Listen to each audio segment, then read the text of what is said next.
Happy New Year once again.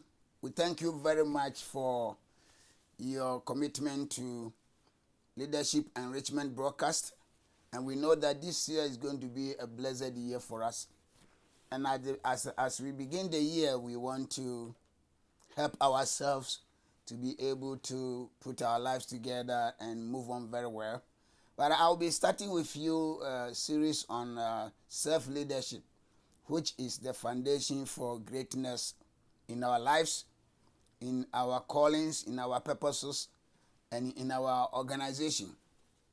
And so one of the key foundations for great leadership is self-leadership.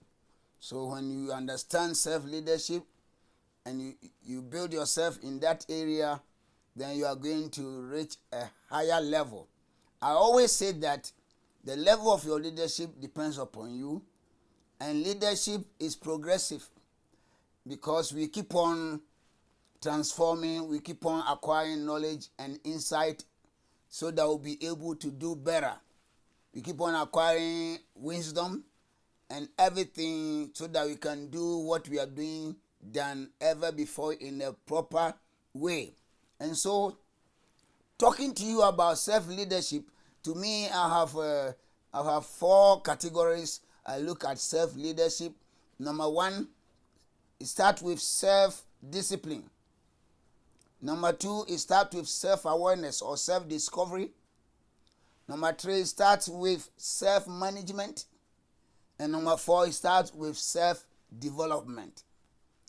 And so I want to begin with you from self-discipline. Do you want to hear that word? Yes. Self-discipline is a word that sometimes you don't want to hear. Because why? It is easy to discipline somebody than to discipline yourself. And the unfortunate situation is that when we are grown-ups or when we are in responsible positions, sometimes we don't have anybody to discipline us. And therefore, disciplining ourselves becomes crucial in that direction. And so I want us to come to that point to understand it in a deeper sense.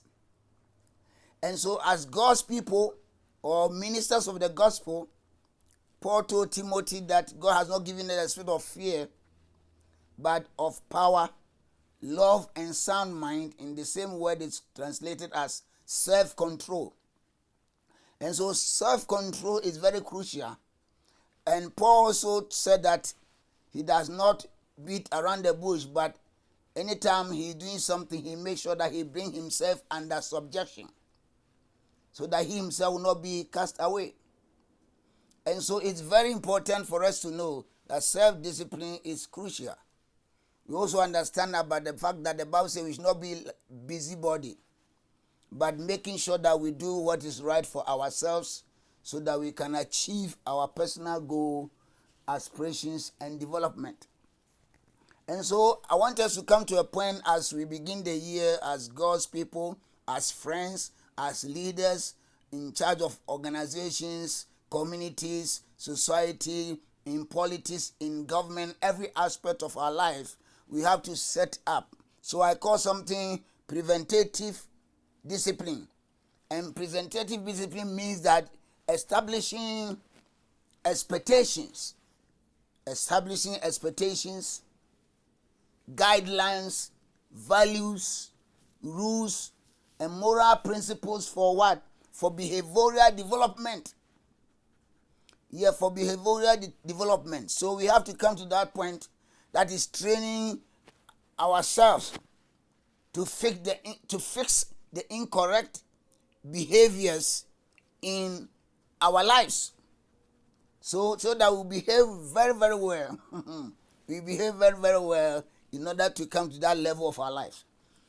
I also define self-discipline as I always say that it's a process. Self-discipline is a process of training that is designed to produce specific desired behavioral patterns. Yes, it's a process where you intentionally train yourself to produce specific desired behaviors or intended habits or attitude that helps you to be able to what? Succeed in whatever you are doing, or to be able to achieve your purpose and your goal for even 2023. You and I have resolutions for this year, right? We all have the resolutions. This year I want to be this, I want to be that.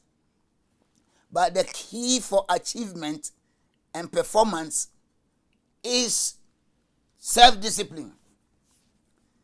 Someone said a life without discipline is like a ship without radar. So if you are not effective manager of yourself, if you are not an effective manager of yourself, because if you are not effective manager of yourself, there's no way you can achieve your goal or your purpose for this very year. So to me, self-discipline is a foundation for self-leadership. If you can discipline yourself, then you can achieve your desired purpose or results. You all know that nobody wants to go beyond their comfort zone. But if you don't want to go beyond your comfort zone, there's no way you can become a great achiever.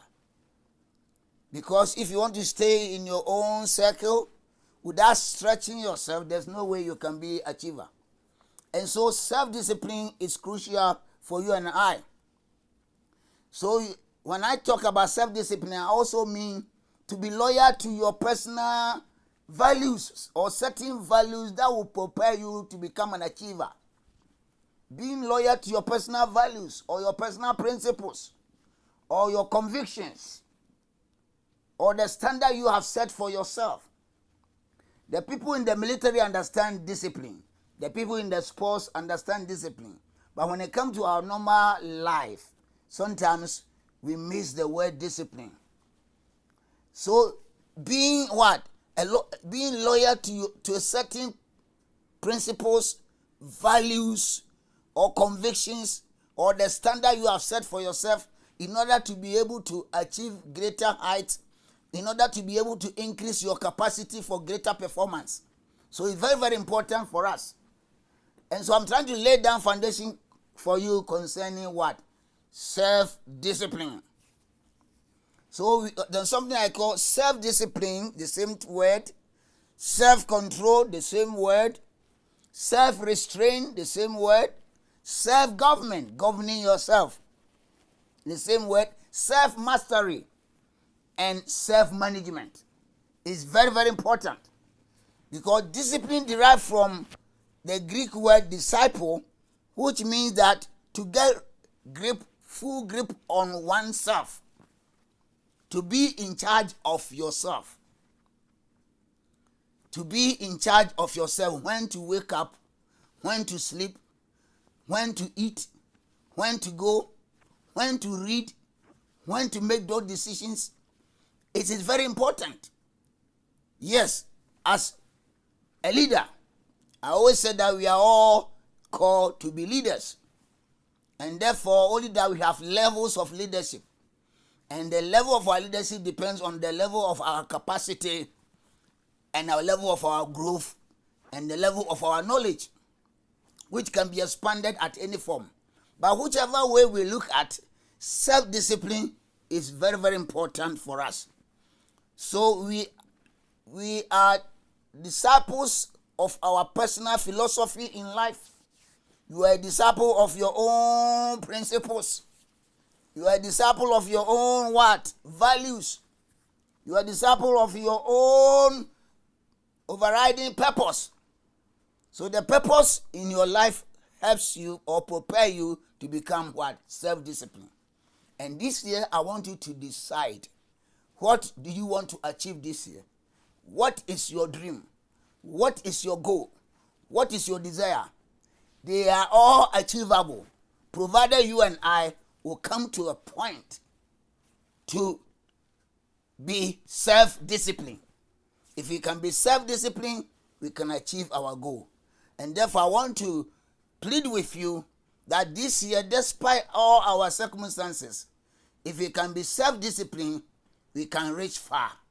So I'll be sharing with you more about self-discipline so that we can take the practical step to understand the significance, the importance, and even how to discipline yourself as a person.